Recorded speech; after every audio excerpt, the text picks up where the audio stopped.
ये कहानी है खानदानी तराजू। एक नगर में एक व्यापारी का बेटा रामू अपने परिवार की पुरानी धरोहर और व्यवसाय की जिम्मेदारी के साथ जी रहा था। उसका परिवार पीढ़ियों से व्यापार कर रहा था और उसकी दुकान नगर में बहुत प्रसिद्ध थी।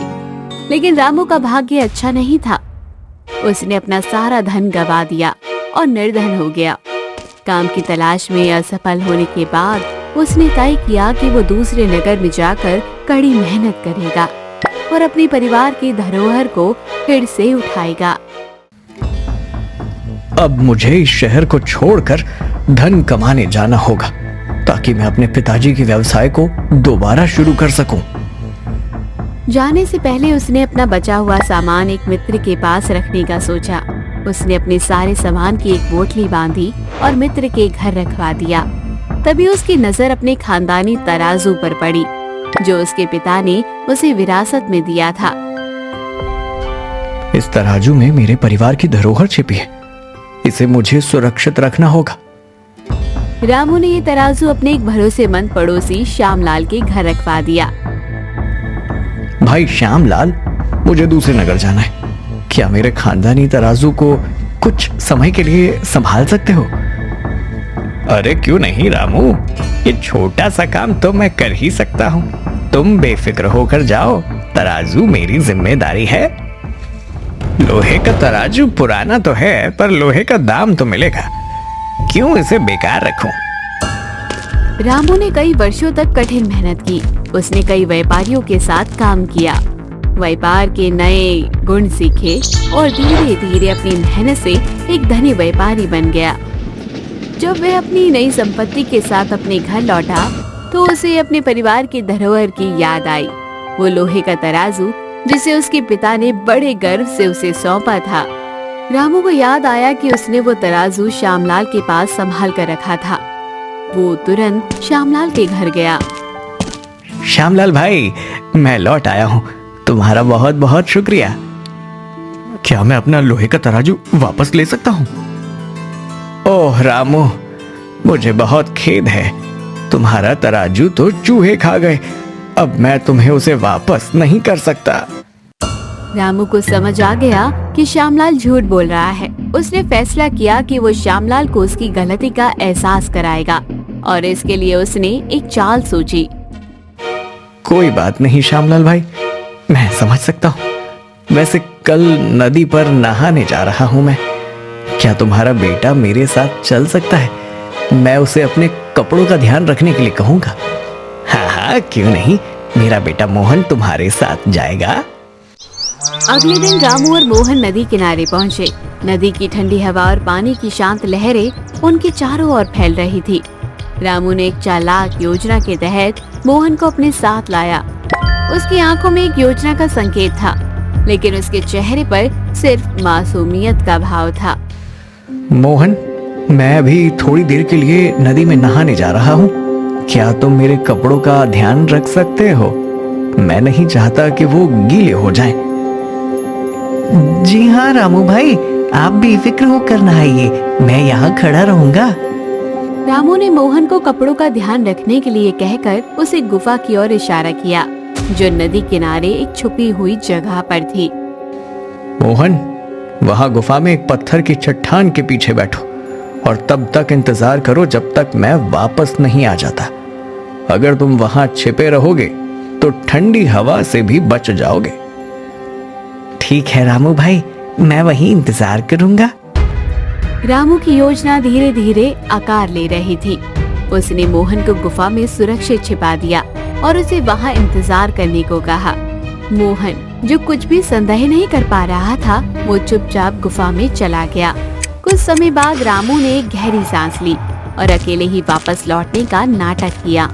जैसे ही श्यामलाल ने रामू को नदी से अकेला लौटते देखा, उसके माथे पर चिंता की लकीरें गहरी हो गई।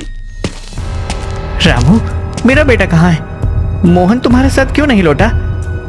श्यामलाल भाई, मुझे बहुत अफसोस है। जब मैं नहा रहा था तभी एक बड़ा सा पक्षी आकर अचानक कहीं से आया और मोहन को अपने पंजों में पकड़ कर ले गया उठा के। मैं कुछ नहीं कर सका।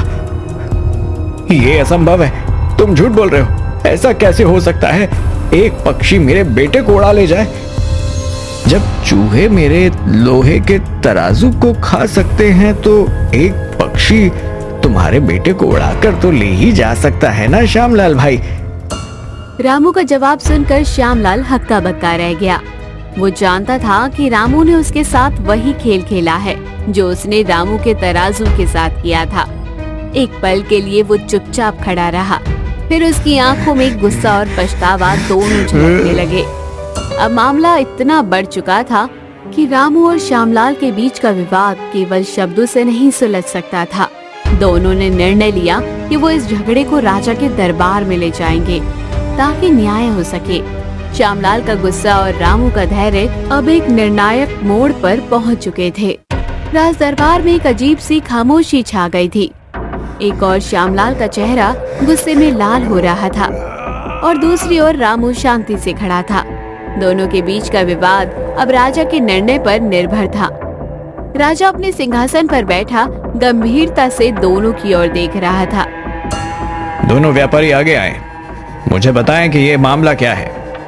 महाराज, ये आदमी रामू झूठ बोल रहा है। इसने मेरे बेटे मोहन को नदी के पास से गायब कर दिया है। ये कहता है कि एक पक्षी उसे उठा कर ले गया, लेकिन ऐसा हो ही नहीं सकता महाराज। महाराज, मैंने वही कहा जो सच है।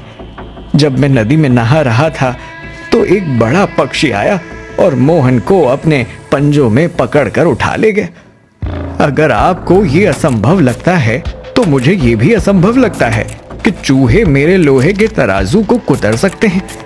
लेकिन श्यामलाल ने यही कहा कि चूहों ने मेरा खानदानी तराजू खा लिया। राजा ने दोनों की बातें ध्यान से सुनी। उसने महसूस किया कि यहाँ सच्चाई कुछ और ही है। राजा ने श्यामलाल की ओर घूरते हुए उसकी चाल को समझने की कोशिश की। श्यामलाल, ये क्या सुन रहा हूँ? तुमने कहा था कि चूहों ने रामू का लोहे का तराजू कुतर दिया। क्या तुम सच बोल रहे हो? महाराज, वो चूहों ने ही कुतर दिया था। मेरा मतलब है, मैंने झूठ नहीं कहा था महाराज। अगर चूहे लोहे का तराजू खा सकते हैं तो पक्षी किसी लड़के को क्यों नहीं उठा सकता? क्या तुम समझते हो कि तुमने सच कहा था? श्यामलाल की धड़कनें तेज हो गई। उसे अब समझ में आ गया था कि वो फंस चुका है। उसकी आंखें नीची हो गई और वो सोचने लगा कि इस झूठ को कैसे बचाया जाए। महाराज, मुझे माफ करें, मैं लालच में आकर झूठ बोल दिया था। महाराज, सच्चाई ये है कि तराजू मेरे पास सुरक्षित है। मैंने इसे वापस नहीं करने का सोचा था, लेकिन मैं अपनी गलती मानता हूँ महाराज। रामू के चेहरे पर एक हल्की मुस्कान उभरी। उसने राजा की ओर सिर झुकाकर धन्यवाद दिया। उसकी योजना काम आ गई थी। राजा की आंखों में गुस्से की चमक थी, लेकिन वो न्याय के लिए तैयार था। श्यामलाल, तुम्हें अपनी गलती का एहसास हो गया है तो अच्छी बात है। मैं आदेश देता हूं कि तुम तुरंत रामू का तराजू वापस करो, और अगर रामू आपने दिए हुए वादे के अनुसार तुम्हारे बेटे को वापस ले आए तो ये मामला यहीं समाप्त हो जाएगा। जी महाराज, मैं तुरंत उसका तराजू वापस कर दूंगा। धन्यवाद महाराज, मैं मोहन को सुरक्षित वापस लाने का वादा करता हूँ। राजा के आदेश अनुसार श्यामलाल ने रामू को लोहे का तराजू वापस किया। अपनी बुद्धिमानी और धैर्य से रामू ने न केवल अपना खानदानी तराजू वापस पाया, बल्कि श्यामलाल को उसकी गलती का एहसास भी करा दिया। तो दोस्तों, कहानी की सीख हमें यही सिखाती है कि लालच और झूठ का कोई स्थान नहीं है। सच्चाई की हमेशा जीत होती है। तो दोस्तों, कहानी कैसी लगी कमेंट बॉक्स में जरूर बताइए। चैनल को जरूर सब्सक्राइब कीजिए।